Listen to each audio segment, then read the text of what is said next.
Well, now to a story about just being in the right place at the right time. An Irving firefighter showed up just when Mesquite paramedics had a patient in crisis trying to save his life, then disappeared just as quickly. Fox 4's Sean Rabb joins us now with that story. Sean? Yeah, it's a great story. It came to me when the mother of that teenage patient emailed asking me to help find the firefighter who jumped in and made a difference, and no one was even sure of his name, but she asked, and we were able to find him so she could thank him for his part in saving her son's life. Hello, Miss Mesa? Yes. Hi. Hi. I got somebody here. How are Nice you? to meet you. Can I give you a hug? Yes, ma'am.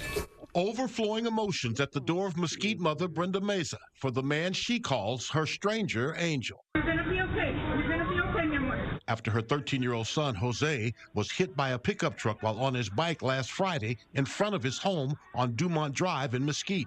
Ring video shows it all. I seen he had the head injury, and I didn't want him to move anymore. So I held on to him till the paramedics got here. Mesquite paramedics Justin McConaughey and Jack London picked up the call. I was driving originally, taking him to the hospital, 5 o'clock traffic, going to Children's out there. About halfway, 10 minutes into the drive, my son started having his first seizure, and he started vomiting and choking. I yelled through the window to my driver and said, Justin, pull over, I need you back here.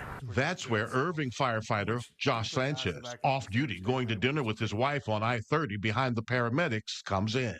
Typically, an ambulance won't stop in the middle of the highway when they're running lights and sirens trying to get to a hospital, so I was like, unless they really need help with something. Then what happens?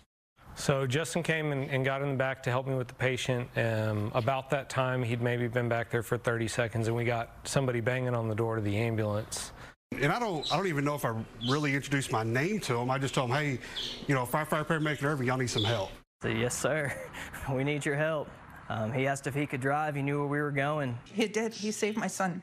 Him and those paramedics. The off-duty Irving firefighter was now on duty, driving the Mesquite ambulance, his wife behind shooting cell phone video, while Mesquite paramedics worked desperately on Jose. My son has stopped breathing. He wasn't breathing. And those seconds count so much for my son that they were able to get him there quickly and get him intubated so that he can start having oxygen to his brain. He was critical and for a time in a medically induced coma. You're going to be okay. But now is home recovering. I do not remember what happened. I only remember waking up in a hospital. I really thought I was dreaming, but I was not dreaming. No dream, real drama. It was one of those miraculous things that happened. Couldn't have planned it myself. By the time we got to the hospital and finished with the trauma team there, he was gone. I was glad that the medics from Mesquite, that they allowed me to help. I feel like God had his hands in all this because to me, he's an angel who came out of nowhere and saved my son's life.